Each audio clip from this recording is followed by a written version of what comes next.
barbaridad que ha habido. Y bueno, ahora mismo estamos, pues dicen que estábamos terceros ahora mismo, con lo cual, una vuelta a pasar mi informe más, con lo cual queremos conocerlo. El proyecto te lo va a presentar aquí la compañera Julia, porque ellos saben que ellos son los que saben muchas cosas. Yo los voy a apuntar al concurso y hemos emprendido, tienes acción-reacción. ¿Has visto, eh? Acción-reacción, decisión. Decisión, se lo hemos dicho al alcalde cuál era el lema, estaba un poco perdido. Entonces, he puesto todo al día, ¿no? Lo hemos puesto al día, sí, claro. Entonces, Julia, bueno, pues ¿cómo se llama nuestro proyecto y todo? Nos llamamos Europepa. ¿El proyecto se llama? Bueno, la iniciativa no Win Europe y nosotros Europepas. Y por ahora hemos hecho encuestas a los alumnos de la ESO y bueno, no ha salido muy bien que digamos sobre Europa, pero bueno. Ha salido bastante mal. La gran asignatura también. Nos hemos dado cuenta ahora también, porque hemos estado en horas de cuenta. Y luego también cuenta de conocimiento. De conocimiento sobre Europa. De conocimiento sobre Europa, pregunta cuántos países hay en la Unión Europea. 52. Preguntas del tipo, pues, ¿qué países no forman parte de la Unión Europea? Y te he dado a elegir 3 países, Alemania, Andorra, Francia. Y contestaban Alemania. He visto también que contestaban Francia.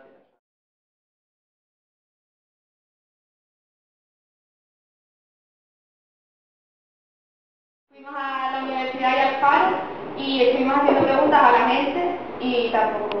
En la universidad. En la universidad y a gente de la calle normal. Le hacéis más o menos el mismo test, también a los compañeros. Básicamente el mismo y tampoco.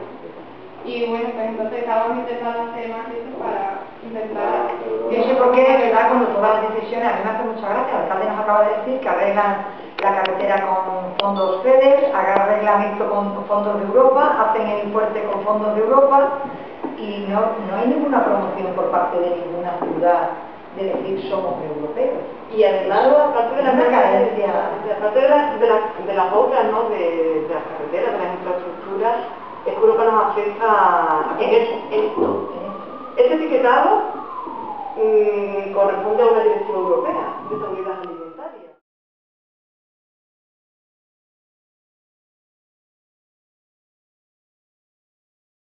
Bueno, pues Rosa y yo somos 2 personas normales. Un eurodiputado no es una persona excepcional que está por encima del viajera sí. Viajera sí. Viajera la semana desde, o sea, que te empezará a viajar. Sí. Viajera sí. Es normal que te empiece a viajar más de normal. Sí, hombre, tiene su sacrificio como estas cosas, pero como lo elegimos nosotros, pues no podemos quejarnos, evidentemente. Dentro de eso sí es importante, es decir, yo al final, y no sé igual, soy una persona, un ciudadano extremeño, que he estado en un colegio como nosotros, en un instituto, que me he formado, que hice mi carrera en la Universidad de Extremadura, que he podido desarrollar mi labor profesional durante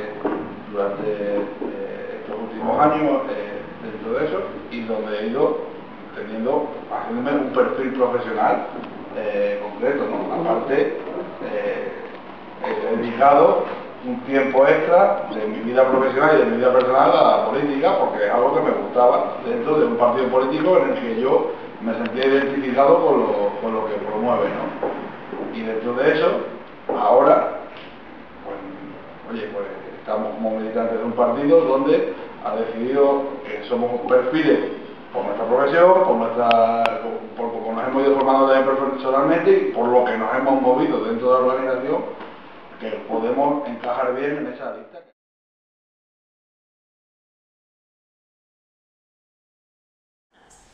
Ustedes saben que se ha aprobado la primera iniciativa ciudadana que tiene que reunir mínimo 1 millón de votos de un número grande de países de la Unión Europea del agua. Es la primera vez que el Parlamento Europeo,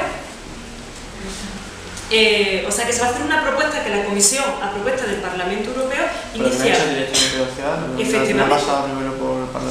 Claro, los ciudadanos hacen la propuesta, vosotros sabéis que la Comisión propone, la Comisión a propuesta del Parlamento o del Consejo Europeo inicia un procedimiento de directiva, de reglamento, de legislación. Y la primera vez que se ha hecho a propuesta de los ciudadanos ha sido ahora, que se está debatiendo. Y es una propuesta que han hecho casi 2 millones de ciudadanos, se necesita mínimo 1 millón de ciudadanos de un número representativo de los países de la Unión Europea. De casi 2 millones por garantizar el agua que sea un servicio público, es decir, para que el agua no se privatice. Entonces, quiero decir, eso por ejemplo, pues son lo que me parece fundamental. Fundamental, entonces esas propuestas, lo que tú decías, bueno, pues son los ciudadanos de trabajar, sino de todas las cuestiones. Los ciudadanos ahora tenemos esa oportunidad de decir, pues vamos a unir a más de 1 millón de europeos para decir que la educación tiene que tener unas determinadas asignaturas que tienen que ser base. Bueno, pues esa fuerza, ahora por ejemplo la comunidad educativa